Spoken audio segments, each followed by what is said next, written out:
Hello everyone, hi my form 3 UPM. Hi. So, best start cuti sekolah. Cuti sekolah dah habis So, hari ni kita nak belajar topik 6. Okay? Okay, so hari ni let's look at, ambil korang punya textbook, let's look at page 70. Okay, page 70. Okay, so page 70 ni, ini adalah teks ataupun artikel pasal sport with a difference. Okay, so korang, you have to read this text. Okay, tengok ni, paddleboarding, cycling, scuba diving, figure skating, judo, surfing, snowboarding, handball. Ni adalah dia punya teks. Lepas tu, korang punya first exercise is you have to buat exam task ni. Okay, tengok ni, the teenagers below are all looking for a sport to do. There are 8 descriptions of sports for young people. Decide which sport would be the most suitable for the teenagers. For question 1 to 5, mark the correct letter A to H. Okay, so ini adalah teenagers tu, remaja-remaja yang nak buat sukan. Tapi diorang bagi tahu diorang nak sukan macam mana. So korang kena kasih label ni, all the little boxes ni with the sport. Sport tu korang boleh tengok kat sini. Tengok A, paddleboarding, B, scuba diving, C, judo. So you have to choose and then fill in these boxes. Okay, itu your first exercise. Next, F, find the words with the form in brackets in the text, then complete each sentence below with the correct word. Okay, athlete. Athlete ni dia punya word group bukan adjective kan. So athlete ni kalau bahasa Melayu athlete juga kan, dia orang kan, jadi kalau orang dia sepatutnya noun, tapi di sini ditulis adjective. So maksudnya dalam teks ni dia ada athlete dalam kumpulan perkataan adjective. Adjective tu perkataan apa? Kata sifat. So korang kena cari athlete ni dalam teks ni mana athlete yang ditukar kepada kata sifat. Ni bila korang cari, ni dia athletic. So inilah jawapan yang korang kena isi di tempat kosong untuk exercise F ni. Okay, so maksudnya all these words in these yellow boxes bukannya jawapan tau. Ini cuma kamu punya clue saja.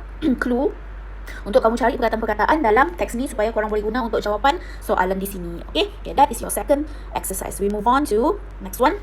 Okay, page 72.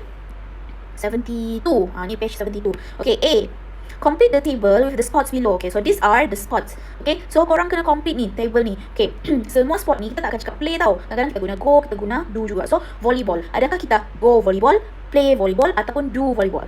So korang kena fikir. Running, adakah kita go running, play running ataupun do running? Macam tu. So korang kena pilih ni sports ni dan susun di sini. Okay, itu your third exercise. Your fourth exercise is C, complete the word groups with these words. Okay, net, cap, referee, stick, team, tournament, track. Okay, so number 1, umpire, line judge. Okay, apa lagi satu? Adakah dia net, adakah dia cap, adakah dia referee, adakah dia stick, team, tournament atau track? Okay, so dalam umpire, line judge dan fill in the blanks ni dan blank ni, apa yang sama group dengan dia? Umpire ni korang tahu tak apa? Umpire ni adalah referee untuk badminton yang duduk atas kerusi tinggi dekat court tu. Dia yang sebut score tu kan. Itulah umpire yang duduk dekat kerusi tinggi dekat court badminton. Itu umpire. Line judge ni dekat game-game yang ada court tu yang tengok line tu.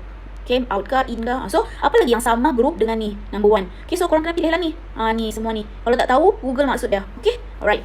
So, D, choose the correct answers. Ni korang kena choose je lah. A ke, B ke, C ke jawapan dia. Okay, alright, next. Okay, we skip grammar and listening and speaking dulu. Kita buat vocab dulu semua. Okay, next. Word formation. A, complete the table. Ni, teacher rasa korang dah biasa dah buat ni. Okay, tengok ni. Noun. Noun adalah kata nama. Orang, benda, binatang, semualah. Verb adalah kata kerja. Adjective is kata sifat. Adverb is kata kerja yang ada ly. Okay? Okay, contoh. Verb dia define. So, apa noun untuk perkataan define? Macam tu. Tengok number 2 ni. Dia tak ada verb tapi dia ada noun. Noun dia competition. So verb dia apa? Kata kerja dia apa? Dia punya adjective competitor. Dia punya adverb competitively. So apa verb dia? Okay, so korang kena tengok lah. Kalau korang perasan, verb ni selalunya adalah perkataan original dia. So itu satu hint untuk korang. Okay, so yang ini korang kena fikir lah apa dia. Okay, yang penting dia punya line macam ni. Noun, defined, definitely. So adverb ni pun sangat senang. Korang tambah je ly, betul lah tu. Okay, alright. So that is A. B, complete the text with the correct form of the words. Okay, the number 1 of free diving is any underwater activity which people do by holding their breath for a long time. Define. Okay, define ni belum tentu adalah jawapan di sini. Define ni korang kena pilih dulu. Korang kena fikir dulu. Adakah define dalam bentuk noun? Adakah define dalam bentuk verb, adjective atau adverb? So korang kena fikir dan isi kat sini. So maksudnya ini cuma adalah clue jawapan saja. Jawapan sebenar korang kena tengok di sini. Okay, korang kena pilih dari sini. Okay, lepas tu C, complete the sentences with the correct form of the words from the table A. Okay, untuk C ni pun jawapan semua ada dalam A ni. Okay, bila kamu dah siap A ni semua, adalah jawapan untuk B dan C. Okay, next. Okay, So that is all for this week. So ingat, korang buat dulu exercise ni untuk minggu ni. Lepas tu nanti on our last class, teacher will give you the answers and you will check your answers and then you will snap the answers yang korang dah check sendiri. Okay, teacher nak tengok korang write sendiri answers korang. Alright, okay, so that is all for today. Good luck everyone.